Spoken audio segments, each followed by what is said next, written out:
c'est Anne-Marie. Ben, j'espère que vous allez bien, que vous passez du bon temps dehors, si vous pouvez, profiter du soleil et de vos parents. Donc du coup, ben, moi je vais vous présenter une petite activité pour fabriquer des bouteilles sensorielles. Vous les avez déjà dû les voir à la crèche, donc c'est très simple à faire. Ça va de tout âge. Enfin, les parents peuvent en fabriquer et proposer ça au bébé à partir de 6 mois, je dirais, quand il commence un peu à manipuler, à tripoter, faire rouler, jusqu'à... Il n'y a pas d'âge, de limite d'âge. Donc, alors, pour commencer, vous avez besoin de faire des bouteilles sensorielles. Enfin, je vais partir sur des éléments très basiques que vous pouvez tous avoir à la maison en ce moment, sans aller faire des courses à Action, Wema ou autre. Donc, vous avez besoin déjà d'un récipient, enfin d'un flacon. Donc, on évite pour les bouteilles sensorielles ce genre de bouteilles trop grosses. Enfin, en fait, le rendu sera pas forcément joli et pour les bébés de 6 mois, c'est même pas envisageable. C'est beaucoup trop gros. Et puis, il vous faut, vous voyez, trop de relief sur la bouteille. Ça fera pas joli, ça fera pas un joli résultat. On va pas voir correctement les ingrédients à l'intérieur de la bouteille. Donc ça, on oublie. Ce qui peut passer à la rigueur, c'est les. Bon, ça c'est une bouteille Monroucou, vous voyez, par exemple, elle est un peu plus petite de taille, moyenne. Ça pour les grands, 2 ans, 3 ans, ça peut passer à la rigueur. Mais encore, vous voyez, il y a pas mal de relief. Par exemple, vous voyez, sur celle que j'ai fait là, on voit pas spécialement bien, c'est pas très esthétique. Donc, au pire, vous avez ce modèle-là vraiment si vous avez rien. Sinon, ce qu'il vous faut dans l'idéal, c'est des bouteilles plutôt lisses, vous voyez. Euh, genre, l'idéal, c'est, vous voyez, quelque chose comme ça, un cylindre bien lisse, d'une seule forme, nette. Ça, c'est joli et petit, facile pour l'appréhension. Donc, vous voyez, ça, c'est des bouteilles assez lisses. On va pouvoir faire quelque chose pour les plus grandes assez intéressant. Donc, on va la garder. L'idéal pour les tout petits, 6 mois, 1 an et demi, c'est les petits flacons comme ça. Donc, par exemple, ça, c'est des bouteilles à maquillage pour les mamans. Voilà, des petits flacons de ce genre, c'est parfait parce que c'est très lisse et vous verrez bien la coulée, la retombée des ingrédients. Et aussi, en ce moment, tout le monde doit en avoir des petites bouteilles de gel hydroalcoolique. Super pour l'appréhension des tout petits. Vous voyez, pour rattraper comme ça, secouer, c'est beaucoup plus facile. Voilà, alors, ensuite, vous avez besoin d'eau, très simple. Et ensuite, pour qu'il y ait une jolie retombée, vous voyez, l'effet coulée lente comme ça, vous l'aurez avec de la glycérine. La glycérine, c'est le top. Vous pouvez le trouver en pharmacie, magasin bio, parapharmacie. Ce que vous faites si vous allez en pharmacie, vous prenez votre petit flacon ou votre bouteille d'eau et vous demandez à la pharmacienne qu'elle vous remplisse la bouteille d'un peu de liquide de glycérine. Ça coûte vraiment 3 4 euros, enfin tout dépend, hein. Moi j'en avais pris pour faire les bouteilles sensorielles à la crèche, on va dire, vous voyez, même pas un fond de bouteille, là, un bon fond de bouteille. Et, et ça m'avait coûté 4 euros, quelque chose comme ça. Ils vous le remplissent directement. Le top du top, c'est de leur amener des flacons en verre, ils préfèrent. Je pense que c'est pour la conservation de la glycérine. On va dire que pour une bouteille, n'importe quel flacon, il vous faut remplir un quart glycérine, 3 quarts d'eau. Voilà, en gros, c'est la règle pour qu'il y ait vraiment une jolie coulée. Ensuite, vous avez besoin, si vous n'avez pas la possibilité d'aller chercher de la glycérine, ce que je comprends tout à fait, puis on n'a pas forcément envie de mettre 4 euros dans de la glycérine, vous avez l'huile, tout simplement, de l'huile de tournesol, pas l'huile d'olive, elle est vraiment un peu trop verte, un peu trop colorée, une huile claire, le plus transparent possible. La glycérine, c'est transparent. Donc là, l'huile tournesol, voilà, ça passe. Sinon, au pire, si les papas veulent un peu vous prêter du gel, le gel à coiffer des papas, c'est super. Une bonne grosse goutte, voilà. Le liquide vaisselle transparent, c'est possible, mais ça mousse et ça risque de gâcher un peu votre bouteille. Ensuite, pour les petits, l'intérieur, ce que vous voulez. Donc, par exemple, en ce moment, voilà, comme on est à la maison, j'ai des pâtes colorées, ça peut être sympa, bien qu'un peu gros, on va voir. Du riz, pourquoi pas, hein, du riz, ça peut être sympa. Là, vous voyez, c'est des feuilles de menthe séchées, des clous de girofle, je prends vraiment ce que j'ai sous la main. Des copeaux de bois, ça fera très joli, des petits cailloux blancs, ce que vous voulez. Et le top du top aussi, c'est ce qui est pas mal, c'est des petits bouts de paille. Vous voyez, ça c'est des pailles en plastique. J'ai coupé un tout petit. Un tout petit. Voilà, vous allez voir, ça fait un effet super sympa. Mais vous mettez vraiment ce que vous voulez dedans, il n'y a pas de règle. Des paillettes, les paillettes c'est très très très joli, ça fait de suite ça attire l'œil, surtout pour les bébés, c'est vraiment cet effet magique qu'on adore. Paillettes, des petits élastiques que les petites filles peuvent avoir, des tout petits élastiques en caoutchouc, là, les tout serrés. Vous en mettez plein, plein, plein. Ça fera un rendu super sympa. Des petits pompons. Les petits pompons, c'est super joli aussi. Si vous en avez, voilà, n'hésitez pas. Vous voyez là-dedans, dans celle-ci, c'est des fleurs séchées. Donc si vous allez vous promener dehors, que vous trouvez des tout petits bouts de feuilles, au pire des bouts de feuilles que vous découpez avec vos enfants, que vous écrasez, émiettez, ça fera un peu ce rendu-là, des bouts de rose, de fleurs. Pourquoi pas des petites pâquerettes. Laissez aller votre imagination, vraiment, il n'y a pas de règle. Après, ce qui est sympa aussi, c'est d'avoir des bouteilles colorées. Donc, pour colorer, le top, c'est du colorant alimentaire. Colorant alimentaire, voilà, il y a jaune, bleu, vert. Ça, c'est le top. Vous mettez, alors, vous ne faites pas avoir avec le colorant alimentaire, c'est une, deux gouttes maximum pour avoir encore l'effet transparent. Bon, au début, je mettais 3-4 gouttes avec les enfants, mais ça faisait beaucoup trop foncé. Et l'intérêt de votre bouteille sensorielle, c'est de colorer, mais de vraiment voir aussi ce qu'il y a à l'intérieur. Voilà. Donc vraiment, colorant alimentaire, une ou deux gouttes. Pareil, si vous avez de la peinture, vous pouvez colorer votre bouteille, l'eau, je veux dire, avec de la peinture. Très peu de gouttes, hein, vraiment. Et si vous n'avez pas tout ça sous la main, moi, vous voyez, j'ai du sirop de cassis qui est très très assez colorant. Le sirop de menthe, le top. Moi j'ai voilà un menthe comme ça, bleu. N'importe quel sirop que vous avez. Sirop de fraise, grenadine, assez pêche. Bon voilà. Si vraiment vous voulez pas dépenser votre argent aussi dans les peintures ou autres, du sirop, ça fera l'affaire.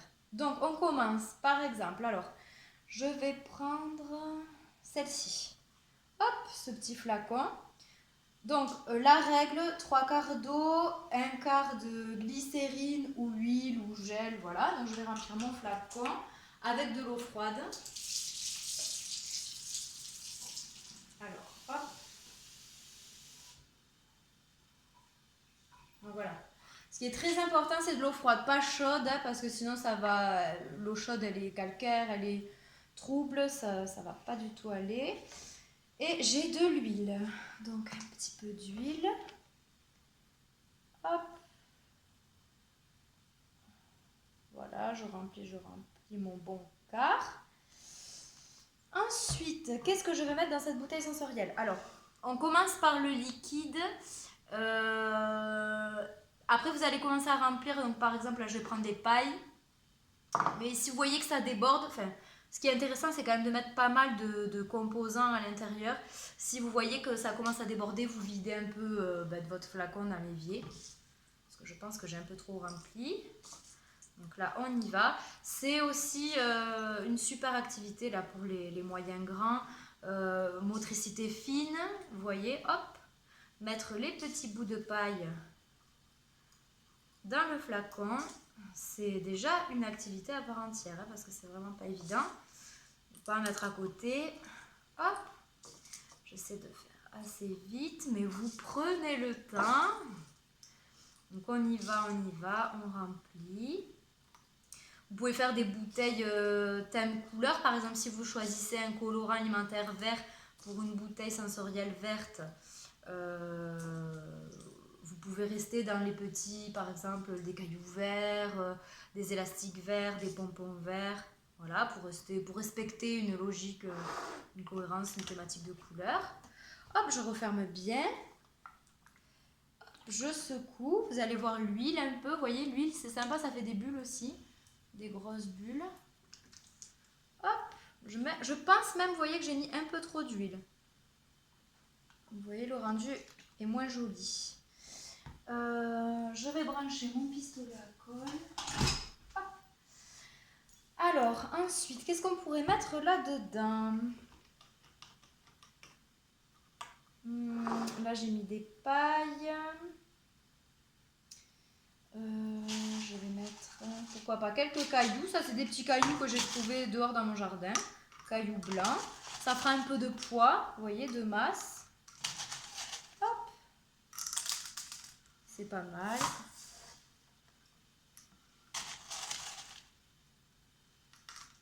Voilà. On referme.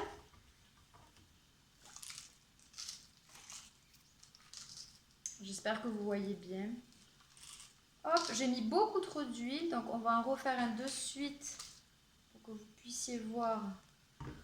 On va mettre un petit colorant dedans. Si vous n'avez pas de sirop alimentaire, j'ai pris du curcuma par exemple. Tout ce qui est épices colorées comme ça joue bien le jeu aussi. Hein. Ce sera moins joli, mais au pire du pire, ça peut le faire. Donc, on va par exemple mettre allez, du sirop de pêche. Bon, ça va être un peu clair ça. Hop, on va essayer le cassis. Sirop de violette aussi, c'est pas mal hein, pour bien colorer. Hop là. Je ferme. Et on mélange. Ils vont adorer ça, les enfants. Secouer, mélanger. Hop, on secoue, on secoue. Bon, ça va, finalement, je m'attendais à quelque chose de pire que ça. J'ai mis beaucoup trop d'huile, donc vraiment, vous voyez, je dis un quart. La glycérine, vous pouvez y aller, c'est vraiment un bon quart. La glycérine, c'est bien transparent, bien liquide, fluide. L'huile, vous voyez, étant donné qu'elle est assez épaisse, là, mon huile, c'est un mélange d'huile, c'est un peu coloré, quoi. Hop! Bon, vous voyez, un peu mousseux. Donc, si on refait une, par exemple, pour les tout petits bébés, enfin les petits bébés, ou même les grands, hein, mais hop, celui-là, on va le remplir d'eau. On va en faire un autre ensemble.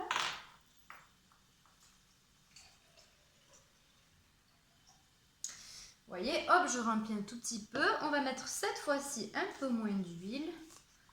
Hop là. Hop là. Hop. Et on pourrait mettre, par exemple, là j'ai des copeaux de bois. Alors, ça rend vraiment bien les copeaux de bois. Ça fait des petites fleurs séchées. J'en ai mis des copeaux de bois, vous voyez, dans celle-ci. Ça fait vraiment joli. Donc là, toujours travail motricité fine. Hop. On met quelques copeaux. Ça fait super joli. Des petits copeaux de bois, des fleurs séchées, c'est vraiment le plus joli. Hein. Les fleurs séchées. Regardez, par exemple, là j'ai ma menthe séchée que j'ai trouvée aussi sur le chemin devant chez moi. Vous les faites sécher en quelques jours, c'est sec. Hop. La menthe séchée, les feuilles hein, aussi, ça joue très bien le jeu. Quelques bouts de fleurs séchées. Alors, plus le récipient est petit, hein, comme là c'est mon plus petit flacon, plus vous aurez tendance quand même à mettre des petits bouts. Parce que si vous mettez des grosses feuilles, ça va prendre tout le tube, ça va pas faire joli. Donc adaptez bien. Hop, je pourrais même rajouter un peu d'eau dedans. Vous voyez, hop là. Qu'est-ce qu'on pourrait mettre dedans en plus pour que ça reste joli? On va ajouter un peu de colorant. Hop. Là, alors comme c'est petit, je vais mettre une petite goutte, tout petit peu. La règle, c'est vraiment d'adapter à chaque fois. Si vous faites une grosse bouteille comme celle-là, on met un peu plus de sirop. Là, j'ai mis quelques gouttes. Hop là. Ah, même, vous voyez, je peux en rajouter. C'est vraiment à l'œil. Mais avec le colorant alimentaire, vraiment, c'est magique, quoi. Une goutte, c'est vraiment largement suffisant. Là, on bricole un peu. Voilà. Je vais rajouter même un peu plus d'eau pour que ça remonte jusque là.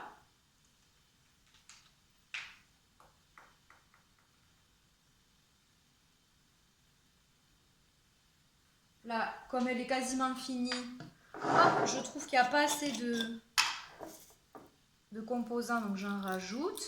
Mais après, voilà, les paillettes, ça rend vraiment, ça fait tout. Hein. Les paillettes, c'est vraiment génial. Au pire, vous pouvez les commander sur Amazon. Ils livrent encore, je crois. Vous les aurez dans peut-être quelques jours, une semaine, hein, mais ça rend vraiment bien les paillettes. Hein. Là, ça fait au moins un petit flacon naturel, quoi. Hop,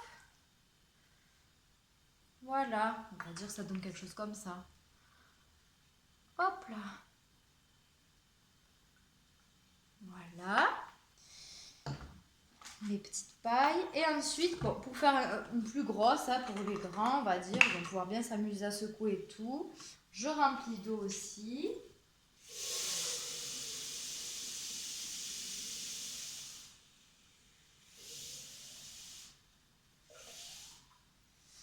Voilà. Bon, vous voyez là, c'est une belle bouteille lisse. Donc là, on va vraiment voir la coulée, la descente des contenants à l'intérieur. Ce sera vraiment plus joli.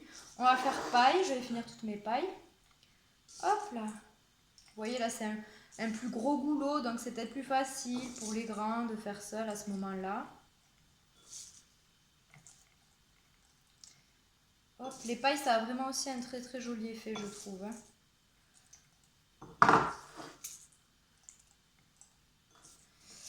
Hop. On va mettre quelques clous. Ah, j'aurais pu mettre des clous de girofle dans celle-là qui est un peu nature. Allez, voilà, j'ai presque mis toutes mes pailles. Hop. Je vais rajouter l'huile que j'ai oubliée. Un petit peu d'huile. Et c'est parti. On va secouer, voyons voir ce que ça donne. Vous voyez? Voilà, c'est pas mal. Même transparent, vous n'êtes pas obligé de mettre du colorant, hein. Transparent, ça peut être joli aussi, hein. Donc, ensuite, qu'est-ce qu'on pourrait mettre là-dedans? Des pâtes? On va essayer les pâtes parce que là, c'est beaucoup plus gros. Hop. Des pâtes colorées.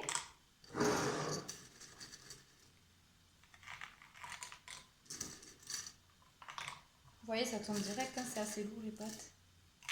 Voyons voir, qu'est-ce que ça donne. Hop. Pourquoi pas? Pas mal. Tant qu'il y a du mouvement, de toute façon, c'est ça l'important. Hop. Voilà, donc vous laissez aller votre imagination. Vraiment, il n'y a pas de règles. Après, vous pouvez faire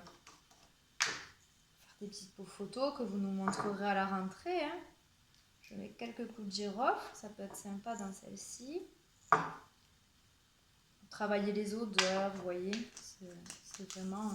Cet atelier, il est sensoriel sur tous les plans. Voilà, ça donne un peu plus de couleur. Donc voilà, celle-là, je vais la laisser transparente, comme ça on voit bien, vous voyez les retombées. Bon, j'aurais pu un peu plus. N'hésitez pas à garnir, là c'est une grosse bouteille, j'ai pas mis assez de paille, mais allez-y, hein. Voilà, ensuite pour le plus important pour boucher correctement votre bouteille sensorielle, par exemple on prend celle-ci, l'idéal c'est un pistolet à colle. Un pistolet à colle, c'est ceci, vous voyez, hop. Alors tout le monde n'en a pas, hein, mais il faut vraiment bien boucher, c'est la sécurité.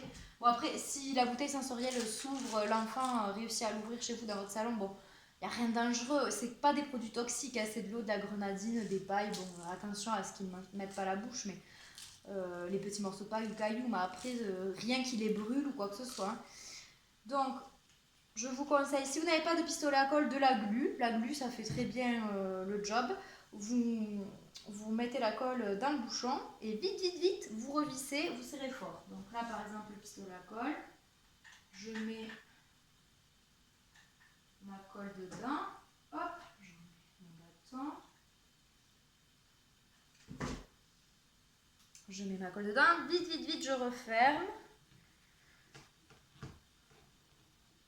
Hop là. Et je laisse sécher. Laissez sécher une bonne nuit. Parce que, bon, je sais qu'après les enfants ont envie de l'avoir de suite, mais on ne sait jamais. Il faut vraiment que ce soit bien serré. Hop, et voilà. L'important, c'est vraiment de bien fermer le bouchon. Voilà vos petites bouteilles sensorielles. Bon, elles sont pas super jolies, hein, celles que je viens de faire. Bon, je n'avais pas tout le matériel à dispo. Les bouteilles que je vous conseille à utiliser qui sont au top, c'est les petites bouteilles de... Alors souvent c'est de l'eau pétillante dans les grandes surfaces. des petites bouteilles format petites bouteilles d'eau pétillante.